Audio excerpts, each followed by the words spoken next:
Et salut à tous les amis, j'espère que vous allez bien, c'est un plaisir de vous retrouver en ce dimanche soir du 10 janvier 2021. Donc on a Bitcoin qui est dans le rouge, ça faisait longtemps que j'avais pas démarré une vidéo avec du rouge dans Bitcoin. Donc moins 5%, quasiment moins 6%, on vient de passer sous les 38 000 $. Pour l'instant, rien d'affolant, rien d'inquiétant. Après, il va falloir vérifier en 4 heures qu'on ne clôture pas en dessous des 38 000 $, il me semble, parce que sinon on pourrait passer en tendance baissière et du coup avoir des objectifs beaucoup plus bas sur Bitcoin. Mais vous inquiétez pas, on va analyser ça tout ça en deuxième partie de vidéo.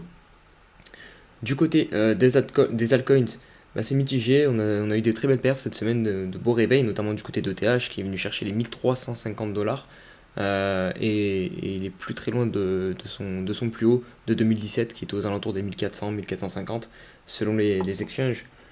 Du côté des autres alts, donc on a Link aussi qui est venu chercher les 18 $, il me semble. Litecoin aussi qui est bien haut, à 170.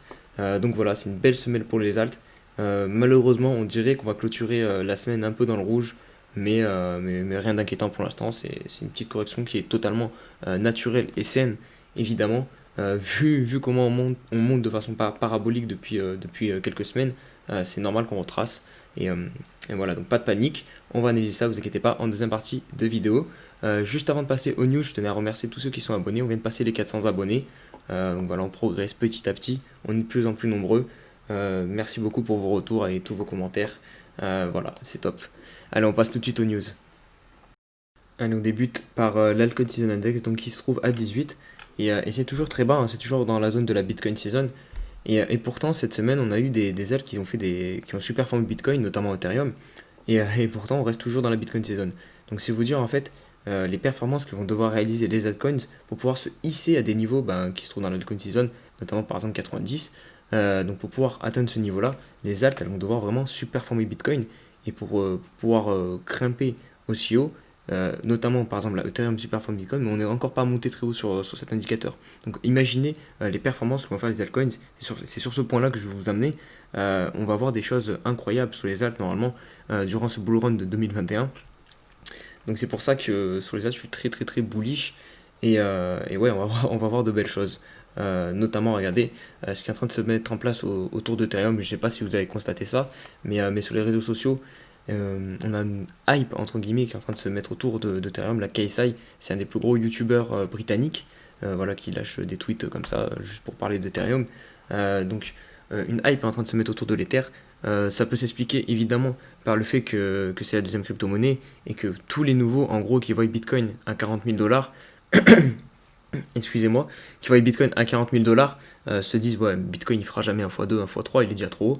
Par contre, ils descendent, ils voient l'Ether à 1000 $, ils se disent oh, mais pourquoi pas l'Ether à 40 000 $. Évidemment, ça fonctionne pas comme ça parce que la supply est plus grande du côté d'Ether, il y a plus de tokens à disposition. Mais vu qu'ils connaissent pas, ben, eux ils pensent que c'est possible, que toutes les crypto-monnaies, le prix c'est pareil en fait. Donc ils investissent dessus en pensant faire par exemple un Ethereum qui va faire 1000 à 40 000 $. Et donc ça amène de la liquidité, et ça, ce phénomène, il va s'amplifier évidemment avec le temps, parce qu'il y aura de plus en plus de néophytes qui vont débarquer sur les crypto-monnaies et investir du coup sur l'Ethereum.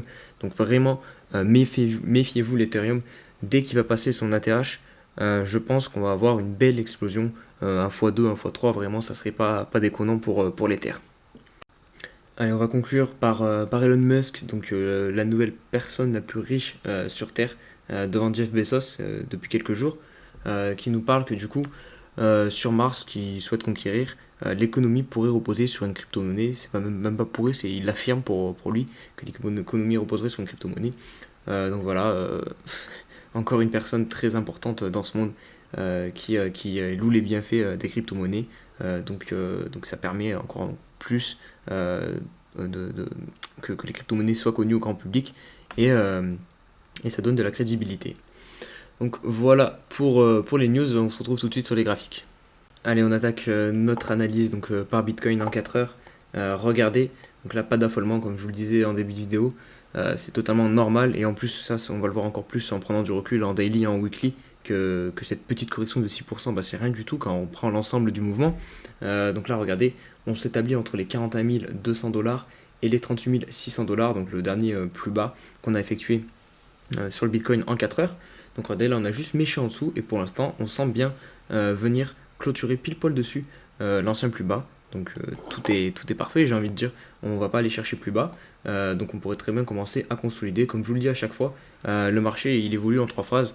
Donc regardez, une phase d'expansion, une phase où on stabilise, on respire en fait pour choisir la nouvelle direction et hop, on repart.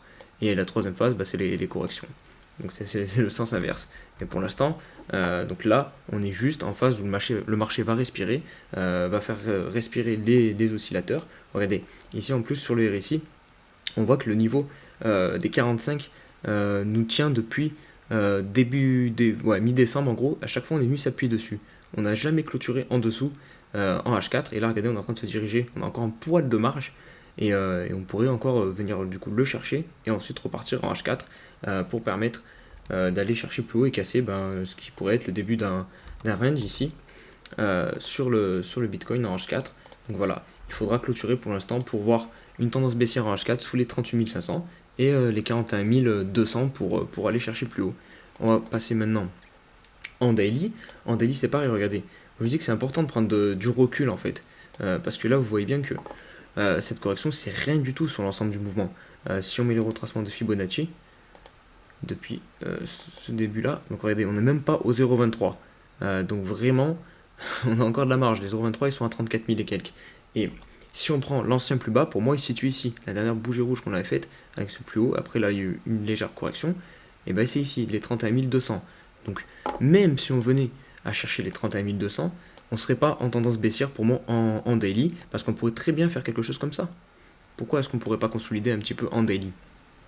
On pourrait très bien le faire. Donc là, c'est vraiment rien du tout comme correction. Il n'y a pas de quoi paniquer. Si on se met en weekly, c'est encore pire. Il n'y a même pas une seule bougie rouge. Donc vraiment, il n'y a pas de quoi paniquer. Et je pense même qu'on risque très fortement d'aller chercher les 50 000 dollars. Parce que d'un point de vue psychologique, parce que là, du coup, vu qu'on n'a plus rien, on n'a plus de prix sur la tête, vu que l'ancien plus haut c'est ici, et ben les seuls, entre guillemets, résistances qui pourraient stopper le cours, et ben c'est les barrières psychologiques humaines. Et 50 000 dollars, c'est la moitié de 100 000. Donc pourquoi pas un rejet et une vente massive du coup de Bitcoin à 50 000 dollars. Personnellement, je pense que c'est ce qui va se passer. Mais il faudra, je pense que ça va aller très très vite. Hein. De toute façon, là, c'est de plus en plus parabolique. Donc on risque dans les jours qui viennent peut-être d'aller chercher les 50 000 et derrière enfin avoir notre correction et qui elle sera très violente aussi parce qu'on est monté de manière très forte. Donc derrière on aura une correction à moins 20, à moins 30, à moins 40. Ça je maintiens qu'on l'aura, c'est sûr et certain. Mais je pense qu'on va quand même aller chercher les 50 000 dollars maintenant vu qu'on en est plus très loin. Donc voilà pour Bitcoin, n'hésitez pas à me dire en commentaire d'ailleurs vos avis, si vous pensez qu'on va aller chercher les 50 000 ou non. Voilà, allez on passe tout de suite aux alts. Allez, on attaque César donc par l'Ether, qui a vraiment surperformé le Bitcoin sur cette semaine et qui nous fait quelque chose de démentiel. Là, regardez, on est vraiment très proche de la TH de 2017, donc 1426 à peu près sur Bitstamp. Là, on va probablement, je dis bien probablement parce qu'on peut évidemment clôturer encore en dessous, ces bougies qui nous avaient arrêté en janvier 2018. Mais là c'est très haussier sur le TH et comme je vous en parlais au début de la vidéo avec la hype qui est en train de se mettre autour de l'Ether sur les réseaux sociaux, vraiment j'attends avec grande impatience le jour où on va clôturer au-dessus de la TH. Vraiment je pense qu'on va partir très très très très fort, chercher des niveaux de prix qui pourraient être vraiment sympathiques, hein, notamment les 2000 dollars dans un premier temps qui sont je pense très vite atteints. Mais ouais, pour ETH c'est vraiment pas mal ce qui est en train de se passer. En 4 heures, qu'est-ce que je peux vous dire pour ceux qui veulent un peu de court terme? On est toujours en tendance haussière, il n'y a pas à dire. Hein. On fait des plus hauts de plus en plus haut, et ensuite des plus bas de plus en plus haut. Donc voilà, on continue en tendance haussière. Rien à dire de toute façon. L'Ether suit quand même toujours un petit peu Bitcoin. Tant que Bitcoin ne nous fait pas un gros retracement, l'Ether ne fera pas un gros retracement, je pense. Donc voilà, on va passer tout de suite à Elrond. Elrond qui nous fait aussi quelque chose de très très très très très sympathique. Une montée plutôt saine, regardez, il y a des belles impulsions. D'ailleurs, on corrige un petit peu, pareil ici. Là, je vous avais dit d'en racheter. Je sais qu'il y en a qui l'ont fait, c'est top. Et là, pareil, regardez, on est en train de corriger un petit peu.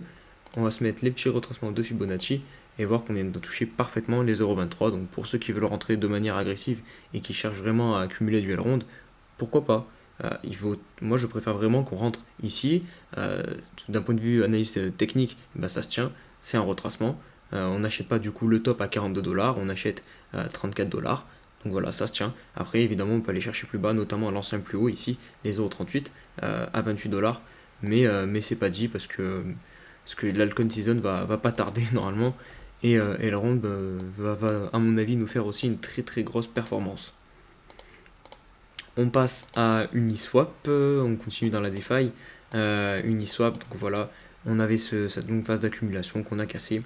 Et là, ça y est, on est parti, on part en tendance haussière. Bientôt dans du price discovery, parce que ça, du coup, c'est le listing. Donc je sais pas trop si on peut réellement en tenir compte. Mais ouais, sur Uni, pareil, je suis pas mal bullish. Allez, on poursuit dans la DeFi avec AAV.